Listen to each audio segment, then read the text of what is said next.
Assalamu alaikum, brothers and sisters. Welcome to the Bayt al-Ghadeer channel, the channel that, inshallah ta'ala, is seeking to deliver the message and the teachings of Ahl al-Bayt ﷺ to you, our audience, inshallah, to a wider audience as is possible across social media forums. So we always say, we encourage all of you, please watch, subscribe, share our video content. As you know, we concluded our series on the Deobandis a few weeks ago. It was a long journey, and I think even towards the end of it we got tired, but we did what we needed to do and we completed it. In the midst of all of that, as you're all aware, there was an individual who essentially I had termed as the new kid on the block.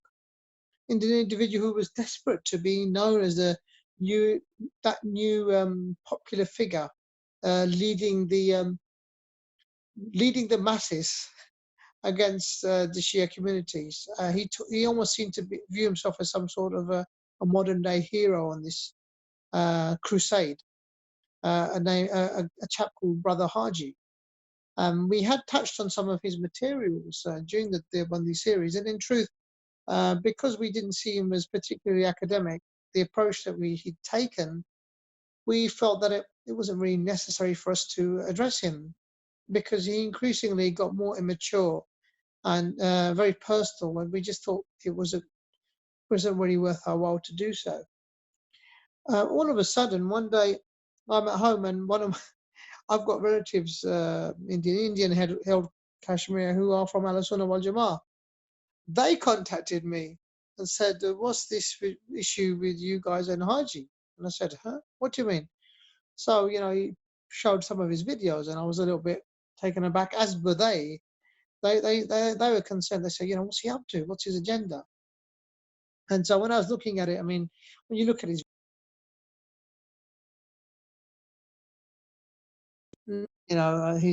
agenda is to highlight essentially what he's been showing off about. And was it raw, uncut Shiism?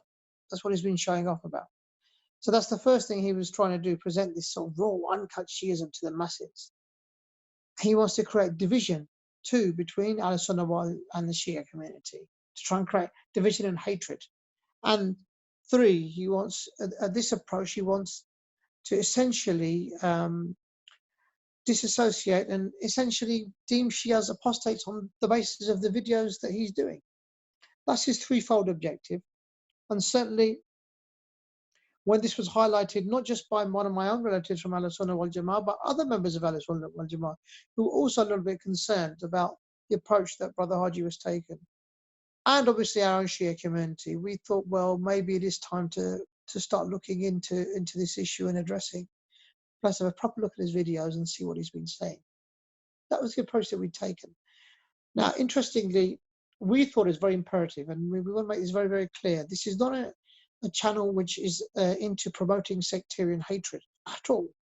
We are committed to bringing a platform whereby Al-Sunnah and Shia communities can sit and have discussions on, even if topics of difference. We've had dialogue, we've had debates on this channel, but also there are commonalities. Let's be very, very clear.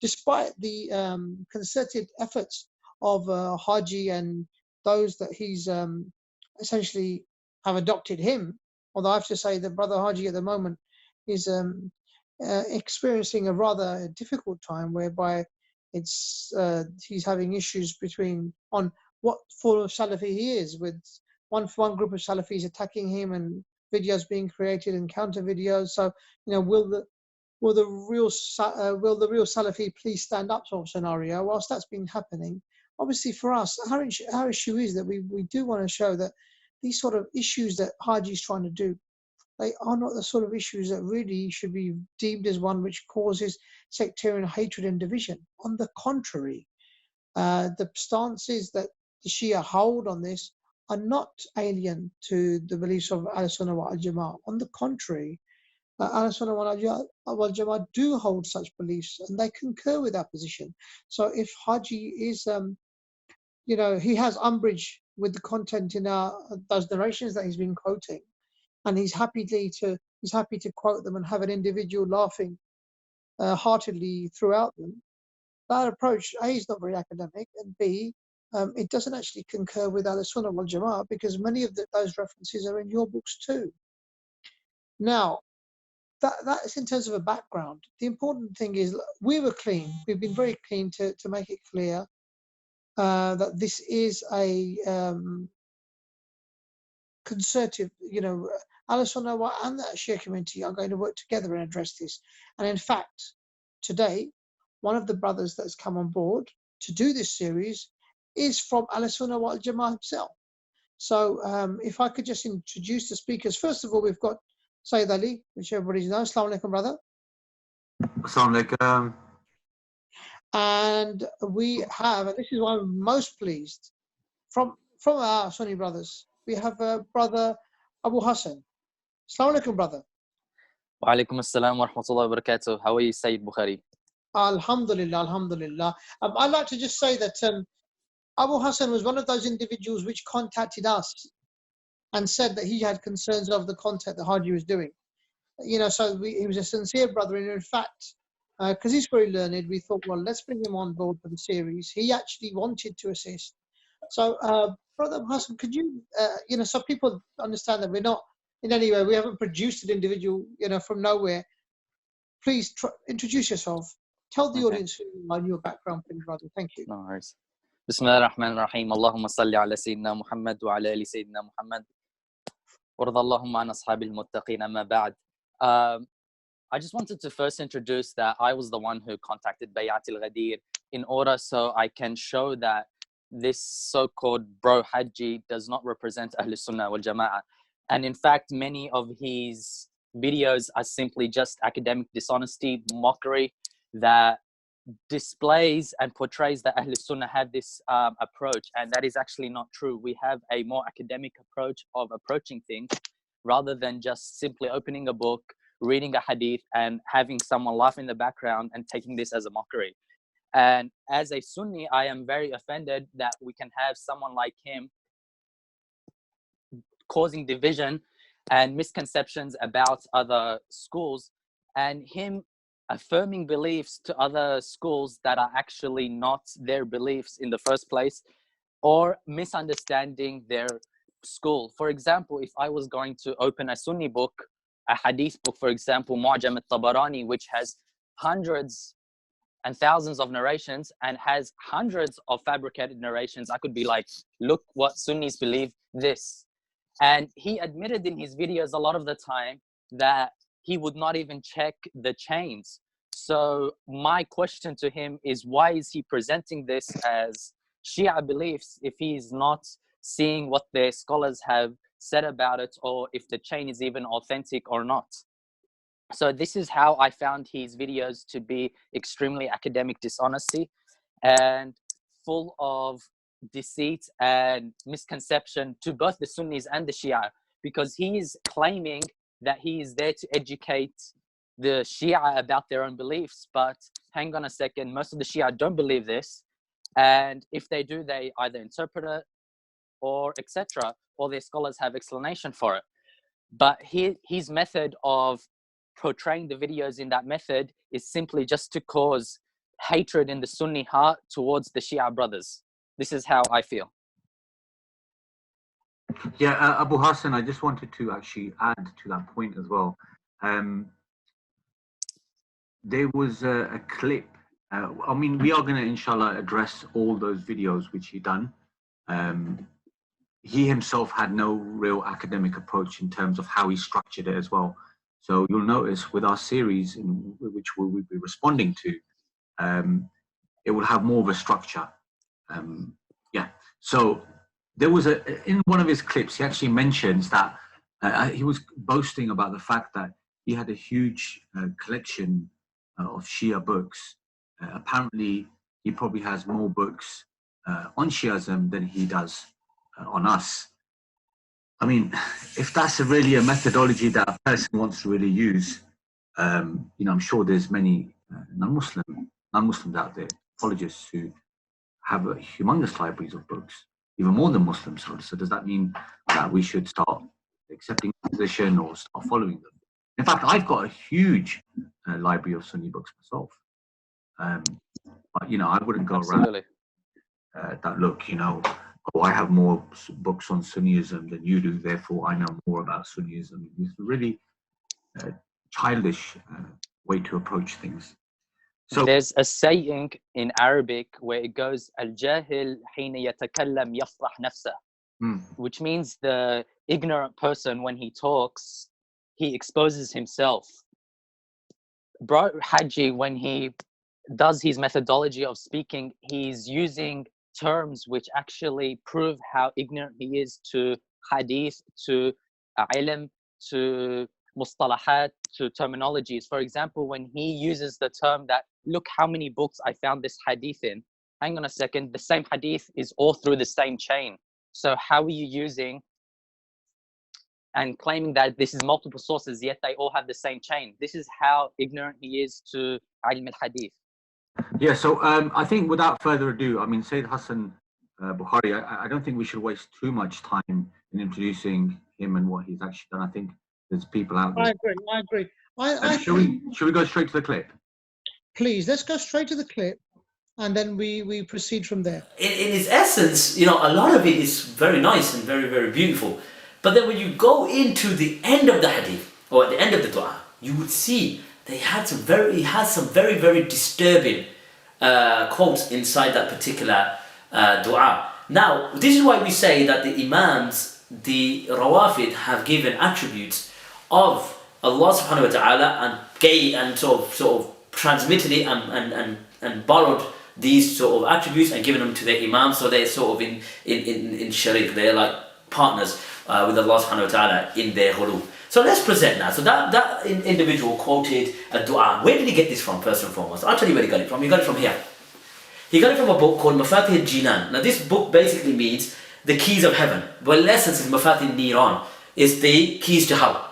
This is what the book actually is. We're going to get to this. Wallah al-Azim, you guys are in store. Believe me, you are in store for a very, very, very good up and coming series. So basically, this is the book Mafatih al-Jinan or Niran, and the chapter is Ad'iyal Ayyam al-Shahr Rajab al-Haram. So this is the du'as for the days in the month of Rajab al-Haram, meaning the sanctuary of Rajab. So let me start off because the video, obviously, when you listen to me recite, you would see that it's actually the exact same words that he was quoting. So he said, Allahumma inni as'aluka bi ma'ani jami'a ma yad'uka bihi wulat al-amrik al-ma'muna ala sirrik mustabshiruna bi amrik. You notice exact same words that he said. Al-wasifuna bi qudratik al-mu'linuna li'azmatik as'aluka bima nataka fihim min mashi'atik فَجَعَلْتُهُمْ مَعَادِنَ لِكَلِمَاتِكَ. So basically, very, very good. No problem so far. I don't need to translate. So Allahumma, well, I'll translate a bit. He said, Allahumma, I ask of you with your words, and we call upon your when you lead the affairs, the sanctuary of your sirrak, mustabshirun bi amrik, and we want glad tidings of your command. But then look at this. Now he carries on. He goes, وَأَرْكَانِ لِتَوْحِيدَكَ. We urge you from the pillars of your tawheed. وَآيَاتِكَ وَمَقَامَاتِكَ. So this key point here, وَآيَاتِكَ, the signs of your status. Now what are these signs? You're going to know later on what he means by these signs. These signs are actually the Imams. And how you'll know this is when I translate it further. It says, الَّتِي لَا تَعْتِيلَ لَهَا. That which, meaning the signs that he's talking about, the status, that which there is no denying in it. فِي كُلِّ مَكَانٍ, in every place, يَعْرِفُكَ, you are known, يَعْرِفُكَ بِهَا, you are known by man arafak, by those who know you. Now look at this. لَا فَرَّقْ بَيْنَكَ, there is no difference, or there's no difference between you, وَبَيْنَهَا, and them, إِلَّا, except أَنَّهُمْ إِبَادُكَ, they are your servants. So now this ayatik is talking about the servants. Who are these servants? AHLE BAYT. إِلَّا أَنَّهُمْ إِبَادُكَ, they are your servants, وَخَلْقُكَ. So there's no difference between Allah and them, meaning بَيْنَهَا, that they are your servants, or they are your worshippers, and you created them. That's it. That's the only difference between Allah and the Ahl al-Bayt. This has been taken from a book of supplication by the famous Sheikh Abbas al-Qummi, and the book name is Mafati al-Jinan, page number 393. In terms of the page numbers, they can differ slightly with the editions, but this is the one which we have. I believe so is the same as the one Muhammad named Safdar, bro Hajji's real name. I will address him as Muhammad because Muhammad's a beautiful name and he shouldn't be embarrassed of it. So the prayer goes as follows: O Allah, I call you by all the names your representatives, meaning the Imams, pray to you by. So straight away we see that the Imams of the Ahl al-Bayt are who? They are supplicating on Allah's the best of names. Pray to you by. The holders of your secrets, the conveyors of your affairs, the relators of your affairs, the proclaimers of your greatness, I beseech you by your will which has manifested itself via them, meaning the Imams of the Ahl al-Bayt. And thus you, Allah, have made the Imams the essence of your words and the signs of your oneness, your signs that they are continuous in all places where those who recognize you, meaning Allah, can only recognize you through them, meaning the Imams of the Ahl al-Bayt. Now here are the words which are crucial, and these are the words which Haji had some serious difficulty grasping, and they are: there's no difference between you, meaning God, and them, the Imams of the Ahl al-Bayt, except that they are your servants and creation. The opening and closing of all matters is in your hands alone. The beginning and end of all matters belongs to you alone. They, the Imams, are your supporters, your witness, protecting your religion and serving your laws. Now, if you were to just look at this passage, this is the whole paragraph. I mean, the prayer itself is much longer. The viewers can always go back. I believe this book is also available in English. If you were to just look at the words alone, and I'll leave it there for the viewers just to contemplate and reflect on. Now, at face value, you may think, well, hold on a second, there's no difference between God and the Imams, except that they are the servants in creation. When you read the whole supplication itself, what you'll understand is that the Shia position, and we have stated this on many videos, and by the way, Brother Muhammad can always go back and try to address our whole series we've done on Tawheed. The followers of the Ahl al-Bayt, we have the most purest Tawheed, without doubt. We are not anthropomorphic people. Unfortunately, we've had to deal with anthropomorphic people who have the audacity to claim that we are the ones who believe that there's no difference between the creation and the creator. See, the issue is here is that, look, as Muslims, regardless of whether you're Shia or whether you're Sunni, whatever school you belong to, what we agree on is that Allah subhanahu wa ta'ala has been described in the Holy Quran and Hadith by his names. We understand Allah subhanahu wa ta'ala by his names and attributes. Muslim scholars differ in terms of how many names and attributes he has. Some say 99, others say more. Now, everything in creation is a reflection of the attributes of God to some extent. Yet these attributes do not make that particular thing God themselves. Let me give the viewers a simple example, okay? So we are just people. We can be just. I hope some of us can be just. I hope Haji can be just in the way he approaches our literature. Some of us can be just. However, God, Allah subhanahu wa ta'ala, is the all just. Likewise, we can be forgiving, and Allah is the all forgiving. Now, there's a clear distinction between the creation and the creator, without doubt. Since Allah subhanahu wa ta'ala is the absolute reality of all his name and attributes. He is infinite. There's no limit. Whereas humans or any type of the creation, there's limitations. Now, the issue is when we speak to people like Bro Haji, they read these particular passages thinking that there's no difference between the Imams of the Ahlul Bayt except that they are slaves. Now, the reality is, what is the greatest difference between the two things, meaning a creator and servants? Can there be any greater between these two things except for one is the creator, one is the servant? And this is the meaning that the followers of Ahlul Bayt have understood from this. Exactly. And this is why if you read the supplication from the beginning till the end, you'll understand that there's a context behind it. We don't take these things literally. And Ahlul Bayt al-Islam, for us, the followers of Ahlul Bayt al-Islam, we do not make partisanship with God, but rather we believe in the succession. We believe in not only the spiritual succession, but the political succession. Okay, which again, this is another debate for another time. However, what we do believe for certain is that they are the reflection of Allah's attributes and they're a way to His pleasure.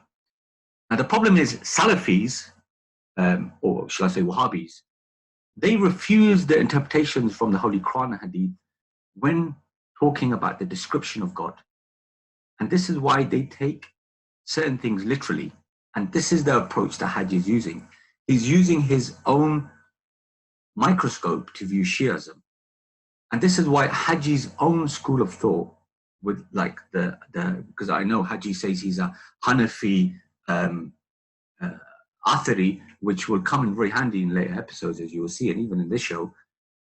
The Atharis, they are literalists. And this is why when it comes to certain descriptions of God, for example, God having a hand, or him sitting on the throne, or him having a foot, or him having a shin, they're taking the literal meaning to these verses and hadith. So you can now imagine the implications of that. When people like Hajji, when they have this literalist approach when it comes to their own school of thought, they try to view Shiism with the same microscope. They're trying to impose their worldview on us when this is not our worldview and this is not our understanding to this particular passage. And might I add that not only this is a supplication itself, this supplication itself actually doesn't have any authentic chain of transmission directly to the Imams of the Ahlul Bayt. Now, I can be very awkward here and say to Brother Muhammad, can you give me a Sahih chain of transmission to the Imams of Ahlul Bayt for this particular supplication? But I'm not going to do that. He's more than welcome to first prove this authenticity to establish that it's Sahih for us, number one. And number two, we don't need to go that far. Let's just look at the context of it. Let's just look at the matan of this and see why it's problematic. So, and there's a reference for the viewers to see. Now, the thing is, I just want to emphasize again on the sentence that the Imams of the Ahlul Bayt mention in this particular supplication. They are your servants and creation. So that's clear.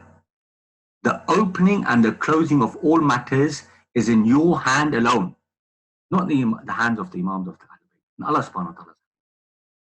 The beginning and end of all matters belong to you alone, meaning Allah subhanahu wa ta'ala. They, meaning the Imams, are only your supporters and the witnesses protecting your religion, serving your laws. So what do we establish from this? In conclusion, number one, is not to be taken literally, as there's a difference between the Imams and Allah subhanahu wa ta'ala in the literal sense, number one. Number two, this is a metaphorical sense, that they are high in status, okay? Number three, this obviously cannot be literal, as Allah subhanahu wa ta'ala has no comparison and cannot be compared or comprehended in any shape or form compared to his creation. And last but not least, number four, another interpretation is that they have reached the highest possible levels of purity, thus it is acceptable to be said metaphorically. So this is all I wanted to say about this particular supplication. I don't know if Brother Abu Hassan wants to add anything to that. Absolutely. The hadith itself, the dua itself actually mentions so many other differences. They are your servants, they are the creation. You are the opening and closing for all matters. So it's very obvious the dua is not to be taken metaphorically. That's firstly. Secondly, as you mentioned, Sayyid Ali, that the problem with the Salafi mind is that they take everything literally. This has led them to say that Allah has a face with two eyes, with teeth, with two hands, with arms, with fingers, with a waist, with legs. This is the same people that attributed these things to Allah.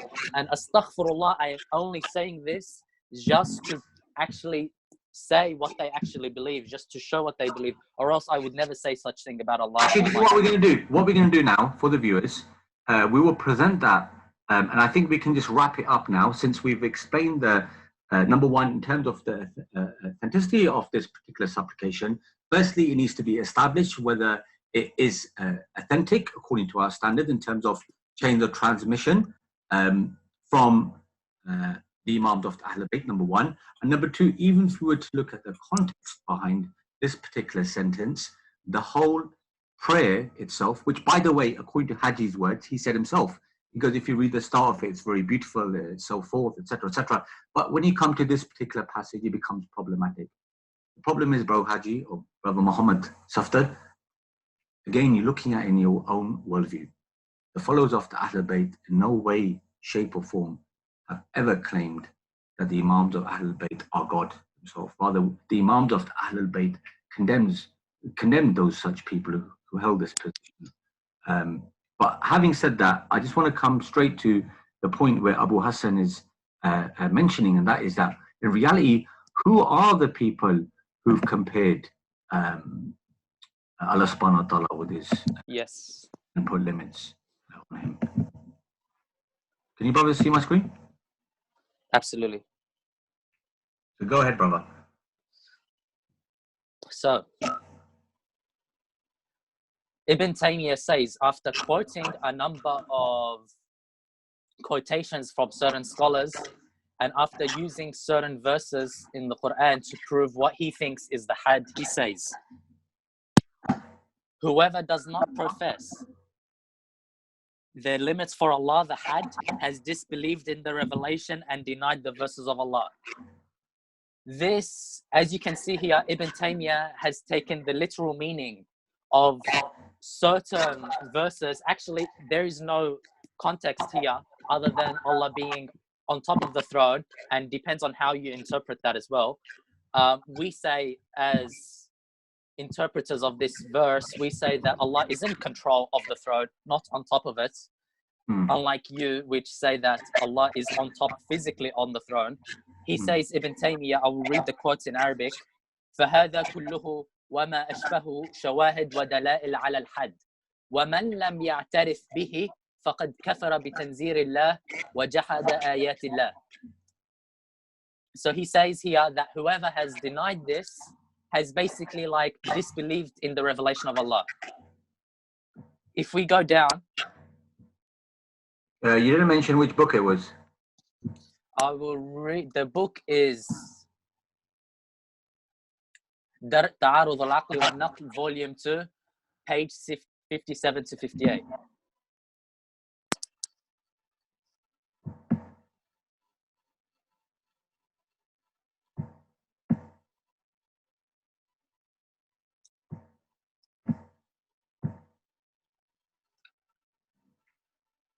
I believe it's the next one, isn't it? And then he says, Ibn Taymiyyah says, as for that which exists without being attributed, without addition or decreasing, while at the same time not having a size, this is impossible. So basically now Ibn Taymiyyah is also affirming a size for Allah. Astaghfirullah. He says this, Astaghfirullah al-Azim. I am only mentioning this just to show what Ibn Taymiyyah has said and what to show what bro Hajji actually believes in. فأما كون الشيء غير موصوفا بالزيادة والنقصان ولا بعدم ذلك هو موجود وليس بذي قدر فهذا لا يعقل. And this is in his book بيان تلبيس الجهمية في تأسيس بدعهم الكلامية, Volume 7, page 582.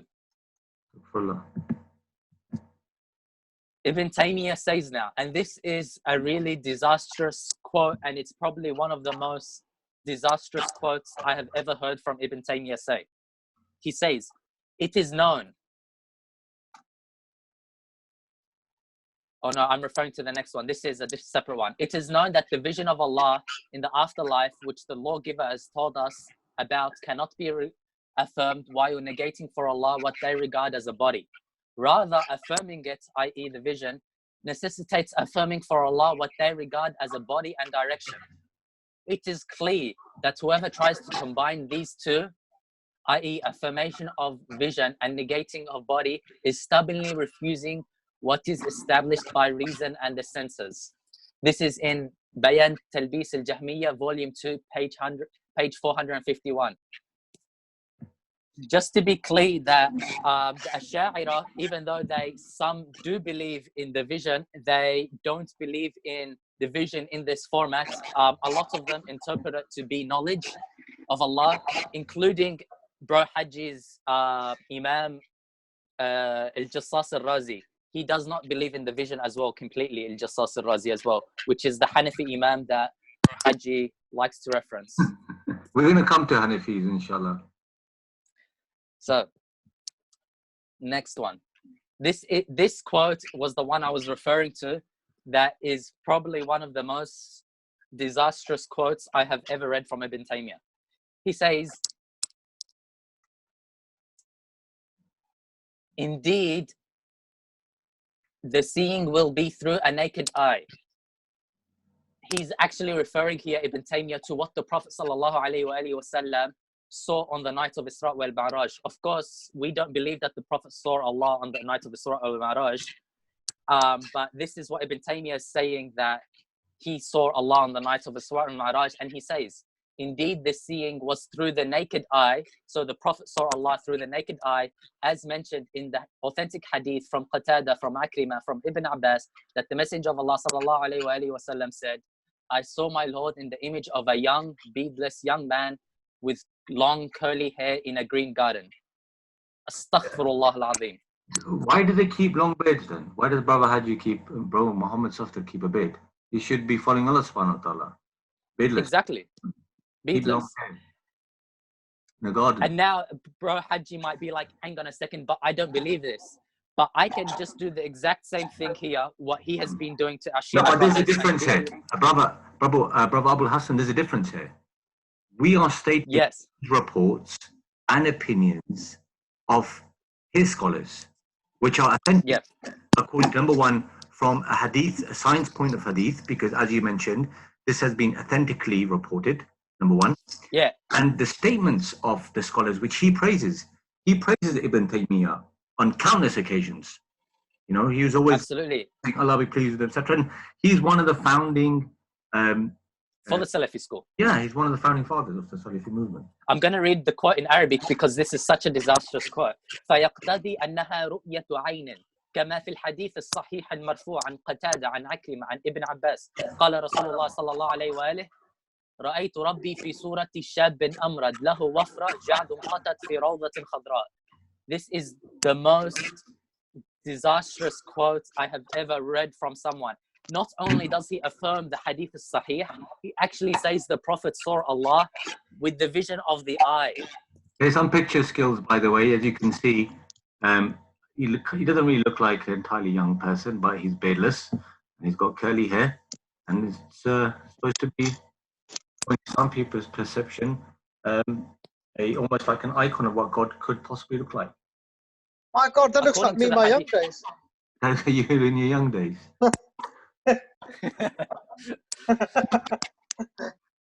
Should we move on, brothers? Yep. So now I will go to this quote. So as we know, there's a hadith in the Sahihain where there is saying that the Prophet ﷺ told us a sign between the Dajjal and Allah. And the sign is that the Dajjal is a'war, one-eyed, and Allah laysa bi'a'war. Allah is not one-eyed. If I was to take this hadith literally, bro Hajji, and say that this is the only difference, I could do so too as well. So let us read what Ibn Taymiyyah had to have thought about that as well. He says in Majmu' Fatawa, this Dajjal claims lordship and comes with trials for the people.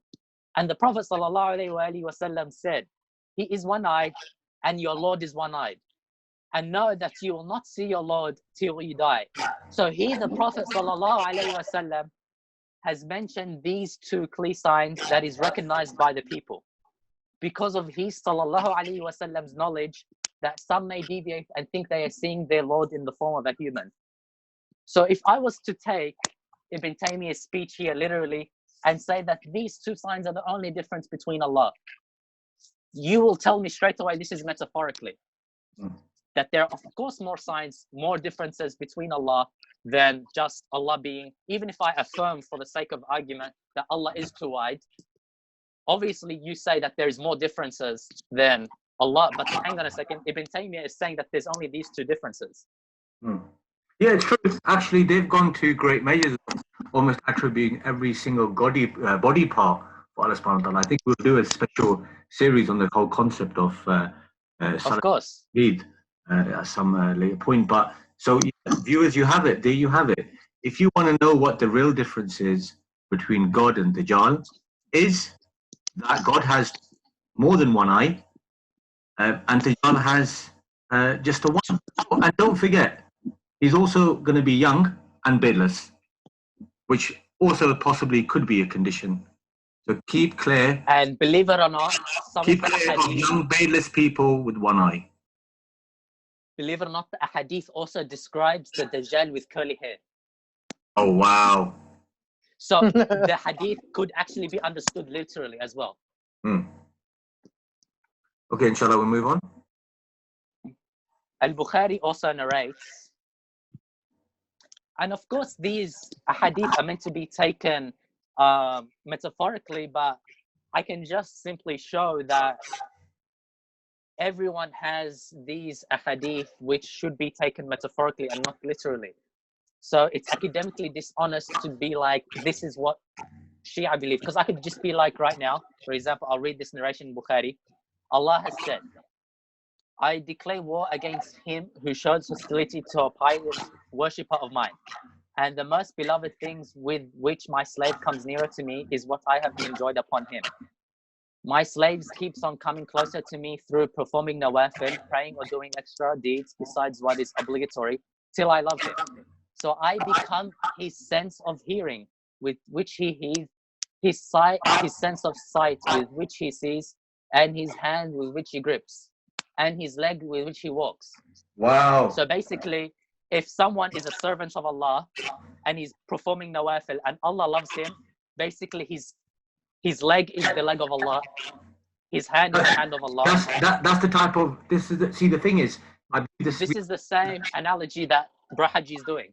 Exactly. Abu Hassan, to be honest with you, we have a similar tradition in our books as well. And again, our scholars have never, and the Imams of the AHLE BAYT Islam have never explained it in this way. We're not literalist people, but you guys are quite selective when it comes to your literalism, you know? And again, you would probably give this interpretation. But if you don't want to give interpretation, then what would be the repercussions of accepting it literally? What Allah subhanahu wa ta'ala becomes our sense of hearing, he becomes our, he becomes a sense of sight, he becomes our hands, our grip, our leg, and he walks with that. But again, you are the same people who actually take these type of attributes to be literal anyway. So it wouldn't surprise me. After all, the only difference between Dajjal and God is one eye, beardless, and curly hair, right? So anyway. I think that's going to be pretty much it for today's episode. So Hassan, did you want to say any last words?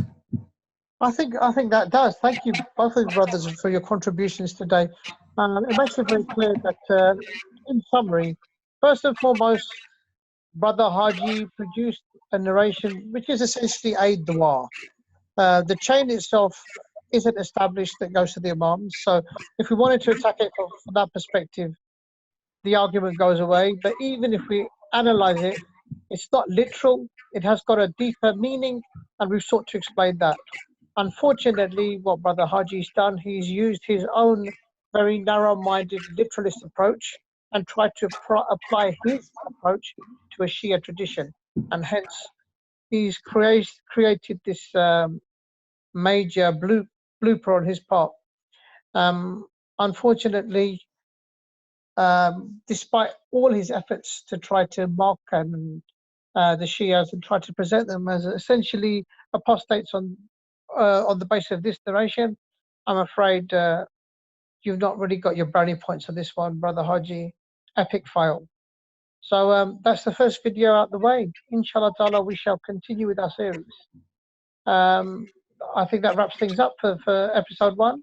Remember us in your du'as as we shall remember you. Salaamun alaykum.